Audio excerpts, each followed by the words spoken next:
আসসালামু আলাইকুম। প্রিয় শ্রোতাবৃন্দ, সকলকে আমার আন্তরিক ভালোবাসার সালাম। গত পর্বে আমি আলোচনা করেছিলাম আমাদের হাত পা কোরআন এবং সহিহ হাদিস ধর্মীয় শিকল দিয়ে বাঁধা। এই বিষয়ের ওপর আলোচনা করেছিলাম বেশ কিছু বিষয় নিয়ে।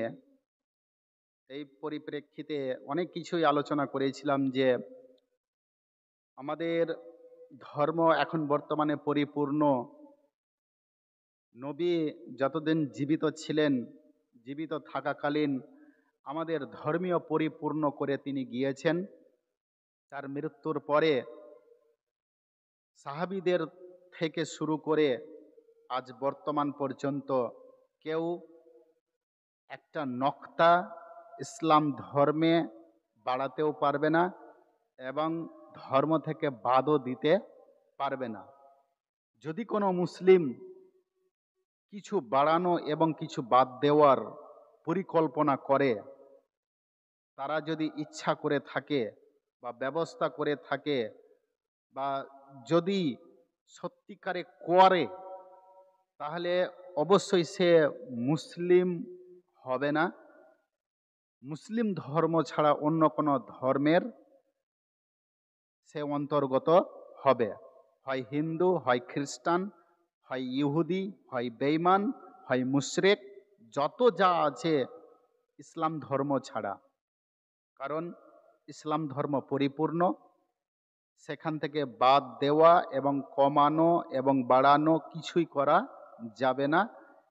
যেটা আল্লাহর নবী সহিহ হাদিসে আমাদের কাছে পরিবেশন করে গিয়েছেন, আমাদের কাছে ছেড়ে গিয়েছেন, আমাদেরকে দিয়ে গিয়েছেন, সেটার ওপর আমল করে আমাদের জীবন যাপন করা এবং আল্লাহর নবীর জীবনকে লক্ষ্য করে সে তিনি যে সুন্নাতগুলি, তার জীবনের সুন্নাতগুলি রেখে গিয়েছেন সহিহ হাদিসের মাধ্যমে, সেটাকে শ্রবণ করে সেটার উপর আমল করে আমাদের জীবন যাপন করা, ধর্ম পালন করা। বেশ কিছু বিষয় নিয়ে আলোচনা করেছিলাম। তারপর থেকেই আবার বেশ কিছু আজকে আমি আপনাদের সম্মুখে আলোচনা করব। তো একটি কথা আমরা সকলেই মনে রাখব। কি কথা? আমাদের ইসলাম ধর্মের মধ্যে যে বিষয়টি নিয়ে ধর্ম পালনের, ধর্মকে উপেক্ষা করে, ধর্মকে লক্ষ্য করে যে বিষয়টির উপর মতভেদ দেখতে পাওয়া যাচ্ছে, কেউ না কেউ কথা তুলছে, আঙ্গুল বাড়ানো হচ্ছে, অবশ্যই সেটা সেই বিষয়টি ইসলাম ধর্মের মধ্যে বাড়ানো বা কমানোর ব্যাপারটি আছে। যেমন আজ বর্তমান বিশ্বে আমাদের মুসলিম সমাজে ইসলাম ধর্মের মধ্যে যদি আমরা দেখি, আল্লাহর নবী যখন মেরাজে গিয়েছিলেন, প্রথমে মোহাম্মদ নবীর ওপর 50 ওয়াক্তের সালাত নামাজ ফরজ করা হয়েছিল। পরপর যখন কমানো হলো 5-5 করে, আমরা বিষয়টি সবাই জানি, 5-5 করে কমিয়ে 45 ওয়াক্তের কমানো হয়েছে। এখন বর্তমানে 5 ওয়াক্তের নামাজ নির্ধারিত আছে। সারা বিশ্বের মুসলিমরা আমরা জানি, বা মুসলিম বলে না, বিশ্বের সকল মানুষেরাই জানে যে দিনেতে ইসলাম ধর্মের মধ্যে 5 ওয়াক্তের সালাত হয়। এই বিষয়টি নিয়ে সারা বিশ্বের কোনো মুসলিমদের মধ্যে মতভেদ দেখতে পাওয়া যায় না। কারণ ইসলাম ধর্মে এটা সত্য।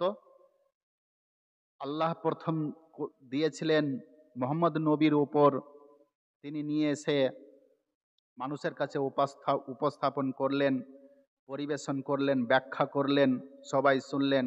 আজ বর্তমান আমরা সবাই কায়েম করে থাকি, আদায় করে থাকি 5 ওয়াক্তের নামাজ। এটা নিয়ে কোনো মতভেদ নেই, এটা ইসলাম ধর্মে পরিপূর্ণ। তারপরে আপনি যান জাকাত নিয়ে, দান খায়রাত নিয়ে, হজ নিয়ে, এইসব জিনিস নিয়ে মতভেদ কেন আসছে না? কারণ এগুলো জিনিস অবশ্যই ইসলাম ধর্মে পরিপূর্ণ আছে। যেটা বিষয় মতভেদ দেখতে পাওয়া যাচ্ছে সেটাই উদ্ভাবন করা হচ্ছে, সৃষ্টি দেখতে পাওয়া যাচ্ছে ইসলাম ধর্মের মধ্যে। রমজান মাসে আমরা সিয়াম পালন করি 30টি, এক মাস, কোনো মাসে 29, কোনো মাসে 30। এটা নবী থেকে ইসলাম ধর্মে পরিপূর্ণ খাঁটি, এটা ইসলাম ধর্মের মধ্যে একটি ইসলাম পালনের। তো এটা নিয়ে কোনো মতভেদ হচ্ছে না, কারণ এটি ইসলাম ধর্মে পরিপূর্ণ।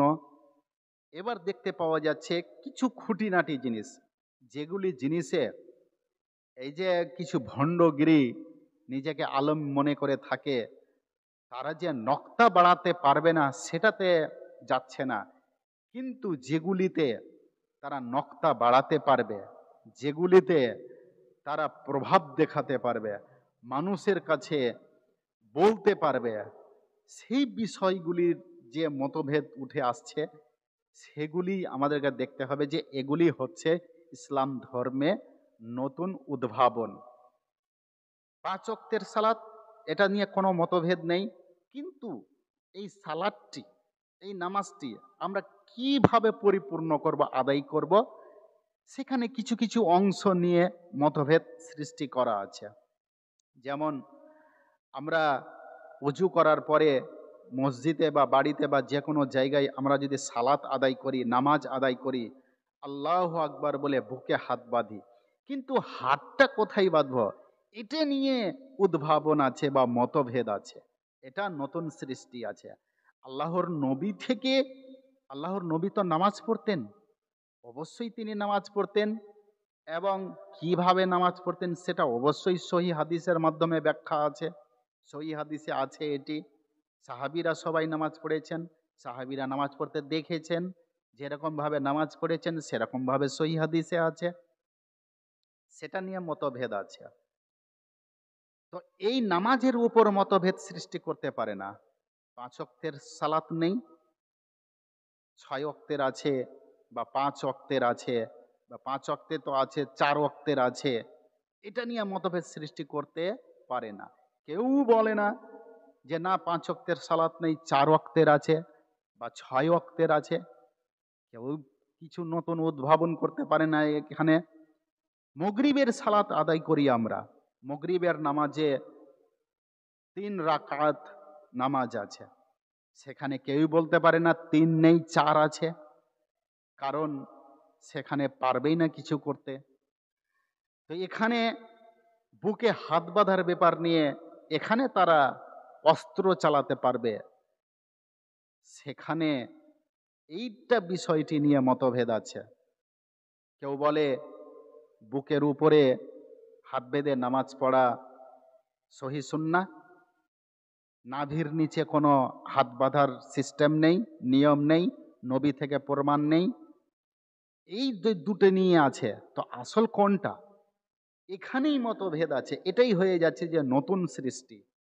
এই যে নবীর আমল থেকে যে ইসলাম ধর্ম পরিপূর্ণ, কিন্তু আজ এখানে আবার একটু বাড়িয়ে পরিপূর্ণকে মানে পূর্ণ হওয়ার পরেও তার বেশি সৃষ্টি করা হচ্ছে, যে এই হাত বাঁধার ব্যাপারটি নিয়ে। আমি বুকের উপরে হাত বাঁধবো, নাভির উপরে হাত বাঁধবো, না নাভির নিচে হাত বাঁধবো, এই সব জিনিসগুলি নিয়ে আমরা ইসলামিক কিতাব, আল্লাহর নবীর সহিহ হাদিস নিয়ে আলোচনা করি না, ঠিকভাবে শুনি না, পর্যালোচনা করি না, পড়ে দেখি না, বলেই আমাদের মধ্যে সব বিভ্রান্তির সৃষ্টি হচ্ছে।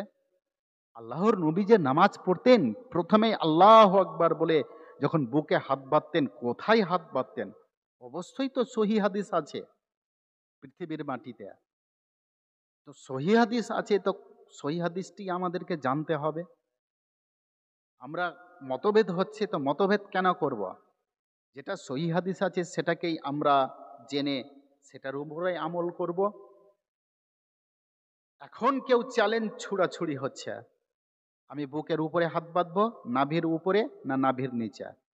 বিশ্বের মধ্যে, সারা বিশ্বের মধ্যে পাতাল খুঁড়ে, আকাশ খুঁড়ে, যেখানে আপনি খুঁড়েন, বিশ্বের মধ্যে পাতাল পর্যন্ত মাটি খুঁড়ে আপনি যদি হাদিস বের করেন, সহি হাদিসে এরকম প্রমাণ নেই যে আল্লাহর নবী নাভির নিচে হাত বেঁধে নামাজ পড়েছেন। যেটাই সহি হাদিস আপনি বের করবেন, আল্লাহর নবী প্রথমে আল্লাহ আকবার বলে তাকবীরে তাহারিমা দিয়ে যখন বুকে হাত বেঁধেছেন, নাভির উপরে হাত বেঁধেছেন। এটা জিনিসটাকে আমরা এখনো সামলাতে পারিনি, এখনো সিদ্ধান্ত নিয়ে আসতে পারিনি। কারণ আমাদের মধ্যে বেশ কিছুটা দল আছে, 4টি দল আছে, 4টি মাযহাব আছে। আমরা যদি সবাই একই রকম করব, তাহলে মাযহাবে ভাগ কেন হব? মাযহাব বলে কোনো কিছু থাকবে? এই মাযহাবকে দেখতে গিয়ে আমরা নবীর তারিকাকে আমরা কুরবানি করে দিচ্ছি।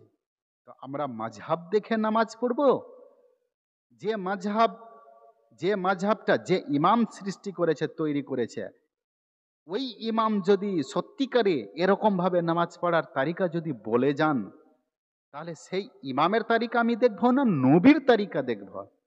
যদি আমরা নবীর সহি হাদিসকে ছুঁড়ে ফেলি, নবীর সহি তারিকাকে ছুঁড়ে ফেলে মাযহাবের তারিকাকে দেখি, ইমামের তারিকাকে দেখে যদি নামাজ পড়ি, তাহলে আপনি তো রসাতলে গেলেনই গেলেন, কেউ সামলাতে পারবে না আপনাকে। কারণ আমাদের মেন লক্ষ্য হবে নবী। একজন মানুষই আমাদের মেন লক্ষ্য হবে মোহাম্মদ নবী। যা কিছু আমরা নামাজ পড়ার, দান খয়রাত, ইসলাম পালন করার যা কিছু আমরা করি, সব সময় আমাদের সম্মুখে থাকবে মোহাম্মদ নবী।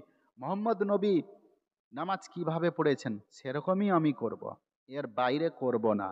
আমি যে মাযহাবে আছি সে মাযহাব থাকি। আপনাকে দল পরিবর্তন করতে বলছে না, দল পরিবর্তন করতে হবে না।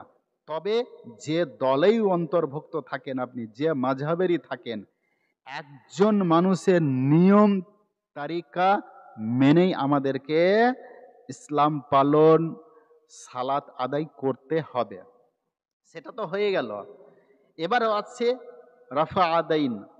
আমি যে রুকুতে যাই, কোনো মুসলিম, আমাদের মুসলিমের মধ্যে আমরা অনেকজনই নামাজ পড়ি এরকম যে যখন এই রুকুতে যাই আমরা রাফা আদাইন করে যাই, রুকু থেকে যখন উঠি রাফা আদাইন করি। তো এটা কি আসলেই সহি তারিকায় আছে? নবীর তারিকায় কি আছে এই নিয়মটি? সহি হাদিসে কি এর প্রমাণ আছে? এটা নিয়েও অনেক কিছু ব্যঙ্গ করা হয়, এটা নিয়ে অনেক ব্যঙ্গ করা হয়। এমন অভদ্র মূর্খদের দেখতে পাওয়া যায় যে যারা নামাজ পড়ে তাদেরকে এমন ভাবে, এমন ভাষাতে ব্যঙ্গ করে, এই নিয়মগুলি নিয়ে সহ্যর বাইরে হয়ে যাচ্ছে। তো এরকম নিয়মে যারা নামাজ পড়ে, আমরা মুসলিমরা যারা আমাদের মধ্যে নামাজ পড়ি, আমরা সেরকম নিয়মে আমরা তো নিজের বাবার তৈরি করে নামাজ পড়ি না, যে আমার বাবা এরকম ভাবে নামাজ পড়তে আমাকে বলেছে, আমার দাদু বলেছে, আমার দাদু করতো এরকম আমিও করছি, আমার বাবা করেছে আমিও করেছি, আমার বাবা বলেছে, আমার দাদু বলেছে, এরকম ভাবে নামাজ পড়বা। কারো কিছু দেখতে হবে না। যারা যে এরকম নিয়ম তারিকাতে নামাজ পড়ছে, তারা কি নিজের বাবার তৈরি করে নিয়মে নামাজ পড়ছে, না নবীর তারিকা হিসাবে নামাজ পড়ছে? আল্লাহর নবীর সহি তারিকা, সহি হাদিসে প্রমাণিত আছে, অবশ্যই আছে, যে যখন আল্লাহর নবী রুকুতে যেতেন রাফা আদাইন করে যেতেন, যখন রুকু থেকে দাঁড়াতেন রাফা আদাইন করতেন, সহি হাদিসে প্রমাণ। যারা করে না তারা বলছে যে আমাদের মাযহাবের সহি তারিকা, আমাদের ইমামের সহি মাসআলা, সহি হাদিসে প্রমাণ, রাফা আদাইন কোনো হাদিসে নেই। তারা যে বলে থাকে, অবশ্যই তারা নবীকে মিথ্যা প্রমাণ করছে এবং তার মাযহাবকে খাঁটি মনে করে নিচ্ছে, ভালো মনে করা হচ্ছে তার মাযহাবের ইমামকে। মাযহাবের ইমামকে বড় মনে করে নিচ্ছে আর মাযহাবকে খাঁটি মনে করছে, সব থেকে উপরে মনে করছে। আর নবীকে অপমানিত করা হচ্ছে, নবীকে অমান্য করে দেওয়া হচ্ছে। মানে নবীর শাহী নবীর সহি তারিকাকে অমান্য করা মানে নবীকে অমান্য করা। আর যারা এরকম নিয়মে নামাজ আদায় করছে, সালাত আদায় করছে, তাদেরকে ব্যঙ্গ করা মানে কি নবীর সহি তারিকাকে ব্যঙ্গ করা।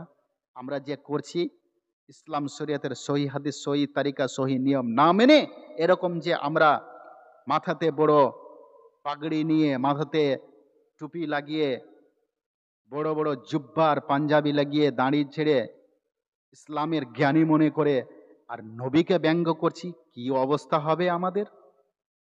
আমি যে কোনো মাযহাবে থাকি, দলে থাকি, নবীর সহি তারিকা হিসাবে আমাদেরকে নামাজ আদায় করতে হবে। এগুলি নিয়ে মতভেদ যা আছে আমরা সৃষ্টি করছি, শরিয়াতের বাইরে করছি। এখন ইসলাম পরিপূর্ণ, আমাদের সহি হাদিস এবং কোরআন দিয়ে আমাদের হাত পায়ে শিকল দিয়ে বাঁধা, কিছুই বাড়াতে পারবো না, কিছুই কমাতে পারবো না। এগুলি নিয়ম যা করছি সবই বাড়ানো। আর বাড়ানো মানে কি অবস্থা কি হবে? আমার আপনার আমাদের মুসলিমদের অবস্থা কি হবে? মতভেদ, একই ছায়াতলে কেন আসছি না আমরা? একই নবীর উম্মত কেন আমরা হচ্ছি না? নবী তো হাসরের ময়দানে হিসাব নিকাশের পরে তার যতগুলি উম্মত হবে সকলকে নিজ হস্তে, নিজ হাতে কি করাবেন? হাউজে কাউসারের পানি পান করাবেন। যারা যে এই নবীর ভণ্ডগিরি দেখিয়ে, নবীর নামে আশিকি দেখিয়ে, এই যে সব এগুলি নিয়মগুলি নবীর তারিকার উল্টো কাজ করছে, তারা কি হাউজে কাউসারের জল সেদিন পান করতে পাবে? ধিক্কার দিয়ে তাদেরকে তাড়াবে। ফেরেশতারা নবীকে বলবেন, হে মোহাম্মদ, তুমি জানো না তোমার নিয়ম তারিকার এরা বদনাম রটিয়েছে, অপমান করেছে, তোমার নামাজ পড়ার তারিকাকে নিয়ে তারা ব্যঙ্গ করেছে, রসিকতা করেছে। মোহাম্মদ নবী ধিক্কার দিয়ে তাদেরকে তাড়াবে, তোমরা আমার উম্মত নয়, সরে যাও এখান থেকে, দূর হয়ে যাও আমার নজর থেকে। হাউজে কসরের জল পান করতে সেদিন পাবে না। যারাই, যে সব মুসলিমরা নবীর তারিকা হিসাবে চলব, তারাই সেদিন হাউজে কাউসারের জল পান করতে পাব। যদি আমাদের মধ্যে এই ধারণাটি থাকে যে আমরা যতগুলি যা আছি, আমরা তো বেশিরভাগ আছি, তো বেশিরভাগটাই তো যাচ্ছে জাহান্নামে। আমরা কি জানি না হাসরের ময়দানে ৭৩টি দলে বিভক্ত হবে, একটি যাবে জান্নাতে, সেটাই হবে নবীর উম্মত, আর বাকিগুলি ৭২টি যাবে জাহান্নামে। তারা কারা? যারা বেশি বাড়াবাড়ি করছে তারাই তো যাবে। একটি গ্রামে যদি 10টি লোক সহি সুন্নাহর উপর দাঁড়িয়ে থাকে, সেই 10টি লোকই এই একটি দলে নিমজ্জিত হয়ে, একটি দলভুক্ত হয়ে নবীর হাতের হাউজে কৌসারের জল পান করে জান্নাতে প্রবেশ করতে পারবেন। আমরা যদি সেটাই চাই যে হাসরের ময়দানে আমরা বা আমি নবীর হাতের জল পান করতে চাই, নবীর সঙ্গে জান্নাতে যেতে চাই, তাহলে আপনাকে, আমাকে, আমাদেরকে আজ থেকেই নবীর সঠিক সুন্নাহ, সঠিক তারিকা হিসাবে আমাদেরকে চলতে হবে। দান, খায়রাত, নামাজ, রোজা, হজ, জাকাত, কুরবানি যত আছে সব নবীর তারিকা হিসাবে করতে হবে। এক ওয়াক্তের আমরা নামাজ পড়ি না, কোনো রকম ভাবে শুক্রবারে জুম্মার সময় পাই তো পাই, তাহলে আসি। আত্মীয় স্বজন কেউ যদি মারা যায়, দৌড়িয়ে যাই জানাজার নামাজে উপস্থিত হওয়ার জন্য। একটা ওয়াক্তের নামাজ আদায় করে না। দেখতে পাওয়া যায় যখন ঈদুজ্জোহা, কুরবানির সময় আসে, তাহলে এত দামি দামি সে কুরবানি দিচ্ছে, 2-3টা খাসি, উট, দুম্বা, মানুষকে দেখাবার প্রলোভে, মানুষকে দেখাবার জন্য। আমি খুব ধনী মানুষ, দুম্বা কুরবানি দিচ্ছি, উট কুরবানি দিচ্ছি, 2টা খাসি দিচ্ছি। 2টা খাসিতে আমার 40,000 টাকা দাম, 50,000 টাকা দাম। 40, 50,000, 30,000 টাকা দিয়ে কুরবানি দিচ্ছি, সারা বছর চলে যাচ্ছে, সারা জীবন চলে যাচ্ছে। একটা ওয়াক্তের সালাত আদায় করি না? তাহলে সালাত, এই নামাজটা হচ্ছে প্রত্যেক মানুষের উপর ফরজ। ঈদুল জোহা মাসে কুরবানি যে দেওয়া, কুরবানিটা তো কোনো ফরজ নেই। আমি যদি না দিই কুরবানি, 5 পয়সা আমার কোনো পাপ হবে না। আল্লাহর নবীর উপর যে ফরজ হয়েছিল 5 ওয়াক্তের সালাত, সে ফরজটাকে আমরা কুরবানি দিচ্ছি। আর ইব্রাহিম নবীর সুন্নত নিয়ে আমরা এত মেতে পড়েছি, এটাই ধর্মের উপর বেশি বাড়াবাড়ি। যার নামাজ, যার সালাত, তারই হচ্ছে কুরবানি। আমি 5 ওয়াক্তের নামাজ একদিনও আদায় করি না, আর কুরবানির মাসে এত বড় বড় কুরবানি দিচ্ছি। আমার কুরবানি নয় সেটা। যারা সারা বছর 5 ওয়াক্তের সালাত আদায় করে, তার জন্যই কুরবানি। সে যতটুকুই কুরবানি দেবে তার সাধ্য মতো, সেটাই হবে তার কুরবানি। যারা সালাত আদায় করে না, তার কুরবানি নয়। আলেম ওলেমারা অনেক এরকম কথা বলে বলে এখনকার বর্তমানে গলা ফাটিয়ে দিচ্ছে। বর্তমানে কেউই শোনে না। তাদেরকে বিগড়াচ্ছে কে? এত বড় বড় নাজায়েজ কাজে, হারাম কাজে সব গ্রামের লোক মেতে গিয়ে দলবদ্ধ হয়ে যোগ দিচ্ছে। আসল জিনিসে কেন যোগ দেয় না?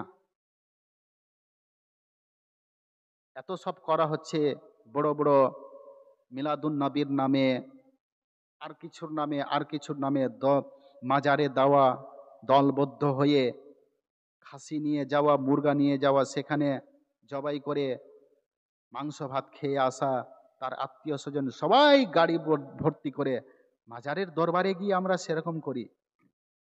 সেটাকে কেউ বারণ করে না। তার এলাকাতে, তার গ্রামে ইসলাম জাননেওয়ালা কোনো আলেম উলেমা, হাদিস কোরআন জাননেওয়ালা কি নেই? যাদের মুখ থেকে একটা কথা বের হয় না, এসব জিনিস শিরক, জীবনে আল্লাহ ক্ষমা করবেন না, করিও না। তোমার জন্য ফরজ 5 ওয়াক্তের সালাত, তুমি সেটা আদায় করো। এগুলো বাড়াবাড়ি কে করাচ্ছে? ইসলামকে জাননেওয়ালাই। তারই প্রশ্রয় দিচ্ছে পাবলিক, সাধারণ মানুষের মধ্যে। ইসলামের মধ্যে সেগুলি হচ্ছে নতুন উদ্ভাবন, নতুন সৃষ্টি। পরিপূর্ণ ধর্মের উপর আবার বাড়াবাড়ি, কি অবস্থা হবে? আল্লাহ ছাড়া কারো কাছে যদি কিছু চেয়ে নেওয়া হয় ধর্মকে কেন্দ্র করে, ধর্ম মনে করে, তাহলে সব থেকে বড় পাপ সেটা শিরক। জীবনে ক্ষমা করবেন না আল্লাহ। যা কিছু প্রয়োজন সেটাই আল্লাহর কাছে চেতে হবে।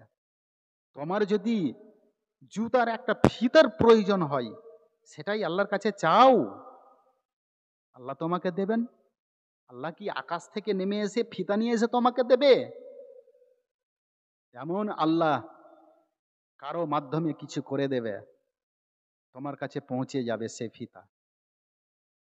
আমি জুতার এমন অবস্থা হয়ে গেছে, আমি কোথায় যাচ্ছি রাস্তাতে আমার কেটে গেল, মান সম্মানের ব্যাপার, আমাকে খালি পায়ে যেতে হবে।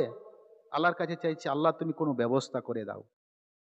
আল্লাহ এমন ব্যবস্থা করে দেবে যে তুমি হেঁটে যাচ্ছ, কিছুক্ষণ যাওয়ার পরে দেখা যাচ্ছে যে জুতা সেলাই করা, বিক্রি করার মতো একটা লোক গ্রামে গ্রামে ঘুরে বেড়াচ্ছে, তোমার সম্মুখে পড়ে গেল। সেই ভাইয়ের কাছ থেকে নিয়ে তুমি নতুন ফিতা লাগিয়ে দিলে। কে ব্যবস্থা করলো? আল্লাহই সেটা ব্যবস্থা করলো। যা কিছু চাওয়ার হয় সেটাই তুমি আল্লাহর কাছে চাও। আল্লাহ ছাড়া আমরা কারো কাছে, কারো দরবারে গিয়ে আমরা সাজদা করছি, তার কাছে চাচ্ছি। এটা কি পাপের কাজ না পুণ্যের কাজ? প্রতি বছর ঈদের জোহর ঈদ হয়, ঈদুল ফেতরের ঈদ হয়। ঈদের 2 রাকাত নামাজ। বিশ্বের কোনো মানুষ বলে না, না ঈদের 2 রাকাত নামাজ হয় না, 3 রাকাত পড়তে হবে, 4 রাকাত পড়তে হবে। কারণ নবী থেকেই প্রমাণিত, নবী সেটি আদায় করেছেন 2 রাকাত। সহিহ হাদিসে প্রমাণ আছে ঈদের নামাজ 2 রাকাত আদায় করতেন। কিন্তু আল্লাহর নবী ফরজ সালাত আদায় করতেন কিরকম ভাবে? সহিহ হাদিসে কি প্রমাণ নেই? গায়ের জোর আমরা মানব না। কারণ 2 রাকাত যে সালাত আদায় করেছেন আল্লাহর নবী, সেখানে আমরা মন্তব্য চালাতে পারবো না। না হলে জুতা খেতে হবে। কিন্তু কিরকম ভাবে আদায় করব, কোথায় হাত রাখবো, কোথায় পা রাখবো, কোথায় কি করব, এখানে আমি কলম চালাতে পারছি, মন্তব্য চালাতে পারছি, বড় হতে পারছি, এখানে চালানো যাবে, এখানেই আমরা চালিয়ে দিচ্ছি। তো এই যে আমাদের ইসলাম ধর্ম পরিপূর্ণ, আর বর্তমানে নতুন নতুন উদ্ভাবন করে আমরা সৃষ্টি করছি, আমাদের কি অবস্থা হতে পারে ভাই বন্ধুগণ? এরকম বিষয় নিয়ে চালু করলে, যদি আমি বক্তব্য চালু করি, তাহলে বেশ কিছুক্ষণ, অনেকক্ষণ ভর আপনাদের সম্মুখে আলোচনা করতে হবে। তাই বেশিক্ষণ আমাদের সময় শোনার সময়ও নেই। তার জন্য আমি কিছু অল্প অল্প নিয়ে আলোচনা করছি, সেটাকেই আমাদেরকে দেখতে হবে যে আমরা কোন তারিখায় আমরা ইসলাম পালন করছি, নামাজ রোজা হজ জাকাত করছি, দান করছি, মানুষকে জানিয়ে, মানুষকে দেখিয়ে কারো উপকার করছি, সোশ্যাল মিডিয়াতে প্রকাশ করছি। কোথায় ভেলে রে বাবা? ইসলাম শরীয়ত কি সেটা তোমাকে বলেছে? একটা মানুষকে সহযোগিতা করছি, দান দিয়ে হই, কোনো অসুবিধা, অসহায় মানুষ চলতে পারছে না, তাকে আমি 200 টাকা দিচ্ছি, বা 2 কিলো 4 কিলো কিছু খাবার দিচ্ছি, চাল আলু দিচ্ছি, বা একটা কাপড় দিচ্ছি, সেটাকে ক্যামেরা করে সোশ্যাল মিডিয়াতে কেন তাকে অপমান করা হচ্ছে? সে দুঃখের সহিত সেটাকে নিচ্ছে। আল্লাহ, উপায় নেই, না পারছি, না নিচ্ছি তো হচ্ছে না, কিন্তু তাকে কত বড় লজ্জাতে ফেলা হচ্ছে। দানের ব্যাপার বলা হয়েছে ইসলাম শরীয়তে, তুমি এমন ভাবে মানুষকে দান করো, ডান হাতে দান করো, তোমার বাম হাত যেন জানতে না পারে। এটাই হচ্ছে ডান হাত বাম হাত না জানতে পারা, সোশ্যাল মিডিয়াতে দেখানো। কোনো মানুষ এমন অসহায় পড়েছে, তোমার কাছে চেতে গিয়েছে, আমার কাছে, আরো কারো কাছে, প্রকাশ করে দেওয়া হচ্ছে, অপমান করা হচ্ছে তাকে। একটু মুসিবতে পড়েছে, আমার কাছে, আরো কারো কাছে চেতে এসেছে, চুপি চাপি তাকে একটু দিয়ে যাও, সে যেন একটু লজ্জাতে না পড়ে, সে যেন একটু যেটার অসুবিধায় পড়েছে সেটা থেকে যেন উদ্ধার হয়। আমরা মনোভাব বুঝতে পারছি না। এগুলি হচ্ছে ইসলাম শরিয়াতে বেশি বাড়াবাড়ি। যেরকম শরিয়তে আদেশ আছে সেরকম ভাবে আমরা করছি না। এরকম বিষয় নিয়ে অনেক আলোচনা করতে পারা যায়, অনেক আলোচনা করা যায়। রমজান মাস আসলে আমরা যদি দেখতে পাই, জাকাত দেওয়ার ব্যাপারে সব বাড়িতে রমজান মাসের শেষের দিকে জাকাত দেওয়া হয়। জাকাত দেওয়া হয়, নিজের বাড়িতে এসে কাপড় হয়, টাকা হয়, তাকে লোক প্রচার করে মানুষকে দিয়ে, বাড়ির ভিতরে দেয় না, যে বাড়ির ভিতরে গিয়ে চাচ্ছে যে চুপি চাপি বাড়ির ভিতরে দিয়ে দাও, ও চুপি চাপি বেরিয়ে চলে যাবে। বাড়ির ভিতরে দেওয়া হয় না, বাড়ি থেকে বাইরে এসে রাস্তাতে, যেখানে শত শত মানুষ চলাফেরা করছে, সেখানে দাঁড় করে লাইন করে লোককে দেখিয়ে দিচ্ছে। যতগুলি লোক লাইনে দাঁড়ানো আছে, কেউ হয়তো কষ্টর খাতিরে এসেছে, কাপড় দিয়ে মুখ ছাপিয়ে আছে, অনেক আমরা দেখেছি, সোশ্যাল মিডিয়ার মাধ্যমে অনেক দেখেছি, লাইনে দাঁড়িয়ে আছে অথচ কাপড় দিয়ে মুখ ঢেকে রেখেছে, কষ্ট অনুভব হয় না। এই হচ্ছে দান। শরীয়ত কি এটা বলেছে? এটা কি শরীয়তের ওপর আমরা কিছু বাড়াচ্ছি না তো? অনেক এরকম প্রকারের দেখতে পাওয়া যায়। তারপরে আর কি, রমজান মাসে ইফতার করার ব্যাপার নিয়েও আছে। যখন ইফতার করা হয়, মানুষজনকে তুমি ইফতার করো, ইফতার করাও, কেউ কারো সাধ্য আছে, ইচ্ছা আছে আমি ইফতার করাবো, ইফতার করাবো, মানুষজনের কাছে প্রকাশ করো আমি ইফতারের ব্যবস্থা করেছি, তোমরা আসো ইফতার করো। ইফতারি করার নাম নিয়ে সকলকে ইফতারির কাছে বসিয়ে রেখে এই যে ফটো করে, ভিডিও করে সোশ্যাল মিডিয়াতে ছাড়া, কোথায় এটা পেলে? শরিয়াতে এটা কি আদেশ আছে? তুমি ইফতার করছো মানুষজনকে নিয়ে, আর ভিডিও করে সোশ্যাল মিডিয়াতে পোস্ট করছো। তুমি ইফতার করো, করাও, ইফতার করো এবং করাও আল্লাহকে দেখানোর জন্য, আল্লাহকে জানার, আল্লাহর কাছে কিছু নেওয়ার জন্য। সে তো দেখতে পেয়ে নিল আকাশ থেকে, যা কিছু তোমাকে দেওয়ার তোমার খাতাতে লিপিবদ্ধ করে দিলেন, তুমি সেটা বিশ্ববাসীকে সোশ্যাল মিডিয়ার মাধ্যমে দেখানো কি হলো? যেটা তোমার পাওয়ার দরকার, আল্লাহ সেটা থেকেও তোমাকে বাতিল করে দেবে। সেটা তুমি আল্লাহর কাছে কিছু পাওয়ার জন্য তুমি এটা করনি, ইফতার করাওনি, ইফতার পার্টি করনি, তুমি মানুষকে দেখাবার জন্য, সকল মানুষকে নিয়ে এসে আর এমনভাবে ভিডিও করে তৈরি করে আর সোশ্যাল মিডিয়াতে ছেড়ে সবাই দেখছে, বাপ অমুক লোকটা এত বড় ইফতার পার্টি করেছে, এত সোশ্যাল মিডিয়াতে এত বড় ভিডিও ছাড়া হয়েছে, সবাই দেখছে, বাপরে খুব ভালো সুব্যবস্থা করেছে, মানুষের কাছে নাম নেওয়ার জন্য। ইসলাম ধর্মে এটাই বেশি বাড়াবাড়ি। আমাদের অবস্থা কি হবে ভাই বন্ধুগণ?